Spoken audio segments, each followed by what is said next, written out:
Alright, you beautiful weirdos. Welcome back to the Oddcast, the podcast where ancient mysteries get dragged into the daylight, dusted off, and politely interrogated with a raised eyebrow and a cup of something strong. Today's episode is called Genesis 6, When Angels Went Rogue. Yeah, we're going there. Buckle up. So, Genesis 6. 4 verses. That's it. 4 little verses that have caused arguments in seminaries, late-night debates in church halls, and more than a few "wait, what?" moments for regular Bible readers.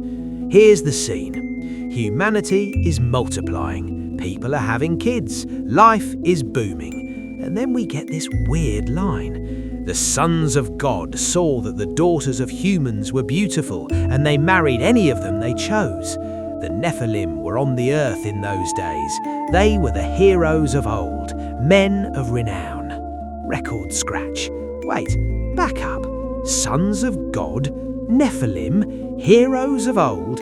What in the Stranger Things prequel is going on here? Now, over the years, 3 main explanations have been offered. Option 1, the sons of God were just the descendants of Seth, the so-called godly family line, marrying into the descendants of Cain, the bad crowd. Basically, this view says it's just humans making bad relationship choices. Option 2, the sons of God were ancient kings or rulers who claimed to be semi-divine and took multiple wives because power corrupts and crowns make people weird. Both of these are tidy, safe, nice and sensible. But here's the problem. They don't really explain the Nephilim, because the text doesn't describe them as some lads who went to the gym. It describes them as legendary, mighty, men of renown, the kind of people whose reputation spreads because wherever they go, things break, people suffer, and fear follows. And what's wild is this idea doesn't just pop up in the Bible. Ancient cultures all over the place talk about giants, demigods, god-human hybrids, heroes who were bigger, stronger, and more terrifying than normal people. Mesopotamia has them, Egypt has them. Greek mythology is basically a whole cinematic universe of this idea.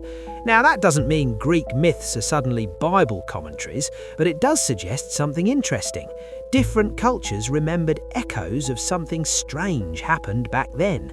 Stories passed down, distorted over time, mythologized, exaggerated, but rooted in a shared ancient memory of something not normal happened back then.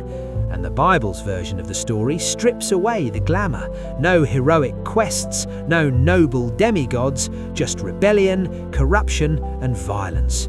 Genesis 6 says the earth became so corrupt, so broken, so twisted that God intervened with the flood.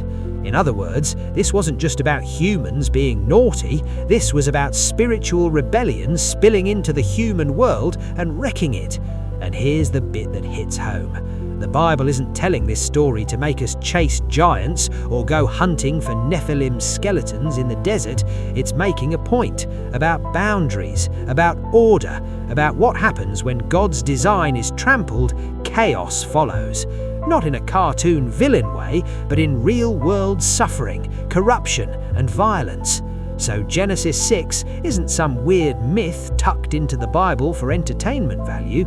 It's a warning, a dark little window into how serious spiritual rebellion actually is, and how deeply it messes with human life when it spills over into our world.